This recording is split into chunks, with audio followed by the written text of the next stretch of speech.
sont pas pleinement exploitées, rapportaient environ 20 mares d'argent par an. Ça ne permet pas de faire une grosse fabrication de deniers.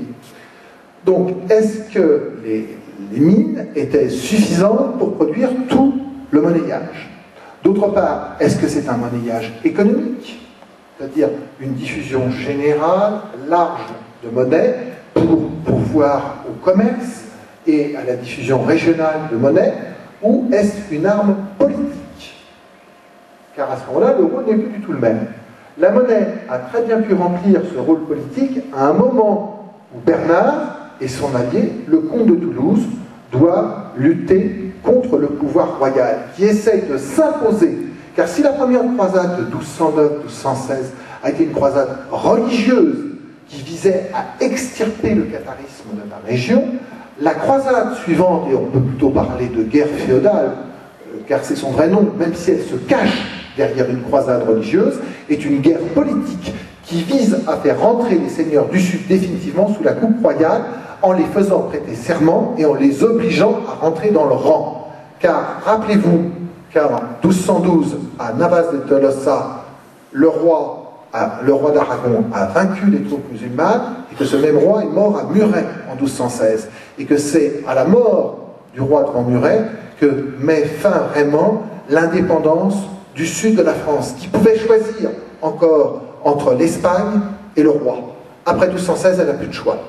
Et donc à ce moment-là, le monnayage des Bernardins, ainsi que celui de Roquefeuille, serait tout simplement une réponse politique pour montrer une indépendance vis-à-vis d'un pouvoir royal qui est en train de reprendre les choses en main. Voilà. Ce sont des hypothèses de travail. Je vous l'ai dit au tout début, je ne suis pas le spécialiste du monnayage l'Anduze, sinon ça se saurait. Je vous ai apporté ce soir ce que j'avais récolté, ce que j'avais trouvé. Il y a certainement des choses que j'ai oubliées. Il y a parmi nous des spécialistes, j'en ai rencontré certains, ils ont certainement beaucoup de choses à dire. Maintenant, la parole est à vous et je vous la donne avec plaisir et je vous remercie de votre attention. Merci.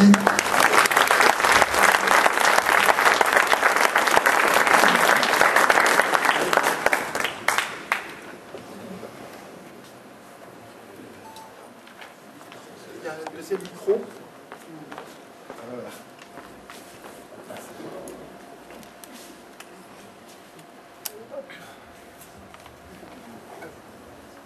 Bonsoir. Donc, comme je vous ai dit tout à l'heure, je prépare une thèse sur la région 12e-13e siècle. Donc, la même, je travaille sur les Indes du Sauve. Pour l'instant, j'ai à peu près réuni 300 actes sur cette famille jusqu'au milieu du XIIIe siècle. Et j'ai très peu rencontré, même pour eux, l'utilisation des Bernardins. Ils utilisent surtout les sous melgoriens, c'est la monnaie locale de diffusion régionale, même plus que la monnaie de Toulouse, puisqu'elle est très peu utilisée ici. Par contre, je peux me tromper, mais il me semble que la première mention que j'ai trouvée concernant les Indes du Sauve, c'est 1210 pour les sous bernardins, donc avant la croisade albigeoise. Donc premier point. Deuxième point, concernant l'aspect politique, les Pelés, qui sont co-signeurs d'Alès avec les Induses, sont en conflit ouvert militaire avec les Induses et pourtant ils utilisent les sous-bernardins. Ensuite, autre point, pour l'inspiration aragonaise, dans les années 1980, il n'est pas nécessaire d'aller chercher en Aragon un lien, même s'il y en a, mais le Gévaudan, donc le diocèse de Mende, appartenait à la famille d'Aragon.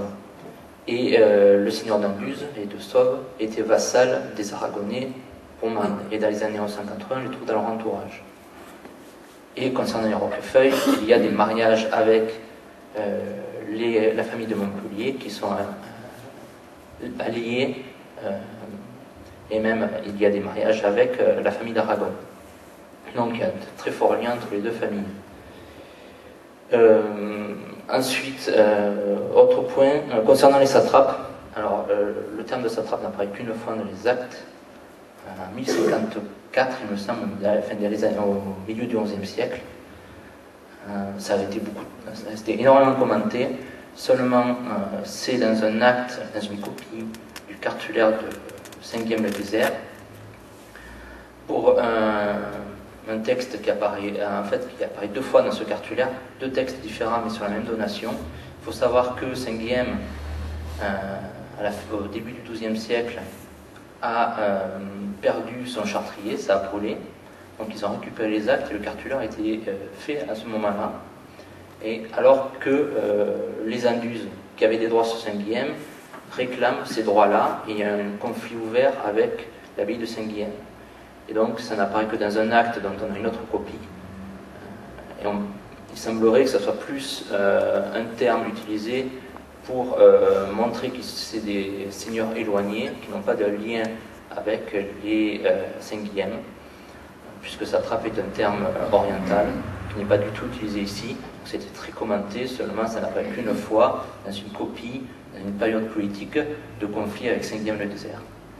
Donc on ne peut pas l'utiliser pour les sous-bernardins, puisqu'à l'époque des sous-bernardins, les Anduses n'utilisent absolument pas ce terme. Et dernier aspect que je voulais voir, il y en a d'autres, mais dernier aspect que je voulais voir, au XIIe siècle, on peut peut-être avoir un resserrement chronologique concernant cela, puisque les seigneurs d'Anduze dominent effectivement la région. Ils ont la plupart du temps également la seigneurie de Sauve. Ce n'est pas un pareage, c'est le même seigneur d'Anduze et de Sauve, sauf lorsqu'il y a un frère qui est seigneur de Sauve, qui possède en même temps la co-seigneurie d'Alès, la seigneurie de Sommières et la terre d'Ierle, d'où vient l'argent utilisé par les Anduses. Donc on a à plusieurs reprises au XIIe siècle, on a deux seigneurs. Il est très facile de les repérer, puisque le seigneur d'Anduze s'appelle toujours Bernard et le seigneur de Sauve s'appelle toujours Pierre Bernard. Merci.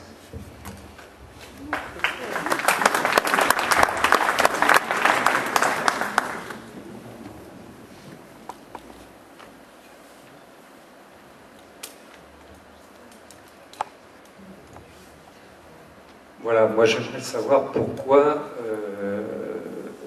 l'argent à cette époque avait ce diamètre aussi petit. Est-ce que c'était des problèmes justement de métal, de recherche de métal, ou pourquoi il faisait ça avec un diamètre aussi petit, quoi? Alors là, il faut... Parce que c'était général à l'époque. Mais c'est général, de toute façon, c'est depuis l'Antiquité. Le denier denarius est une monnaie qui fait en moyenne 18 mm. Au moment de l'époque, à la fin de l'Empire romain, donc on n'a pratiquement plus de monnaie, les tout petits deniers qui vont survivre font 10 ou 11 mm, on appelle ça des numies, et à l'époque carolingienne, donc là, le vrai redépart du monnayage, c'est l'époque carolingienne. Carolingienne, donc c'est Pépin le Bref, les premiers deniers font 11 à 12 mm, ils sont lourds, ce sont des deniers qui font 1,60 g, puis le poids va remonter, puisque Charlemagne, je vous ai parlé tout à l'heure, évalue la livre, donc jusqu'à presque 2 grammes. Et puis ensuite, les deniers vont s'élargir. Le poids va baisser et les deniers vont s'élargir.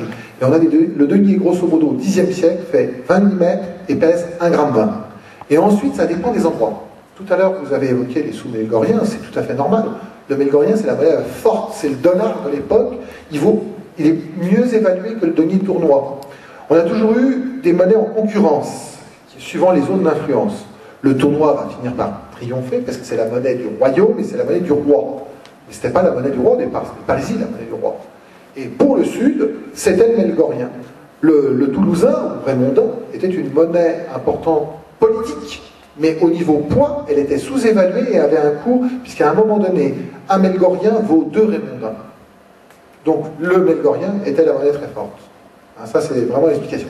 Et pour les diamètres, tout simplement parce qu'on est à, je dirais pas une période de régression, de gravure, mais tout simplement parce que on a un poids, donc ce qui est important dans une monnaie, c'est le poids et le titre. Et après, l'identification. Je vous rappelle, j'espère que tout le monde sait ce que c'est qu'un mélgorien, mais un mélgorien, c'est pratiquement illisible. C'est les restes d'une crosse avec des lettres inidentifiables. C'est-à-dire qu'en fin de compte, on ne sait pas ce qui est écrit dessus. Mais par contre, le signe est tellement reconnaissable, ce sont des petits poinçons, comme je vous ai montré tout à l'heure sur la croix. C'est tellement reconnaissable que la monnaie est acceptée partout. Et elle est acceptée surtout le pourtour méditerranéen, puisque la monnaie est acceptée aussi bien en Catalogne qu'en Provence. Donc c'est une monnaie forte et c'est une monnaie d'échanges internationaux. Le Bernardin, s'il n'a jamais rempli cette mission, il n'y a pas de marché important signifié dans la région.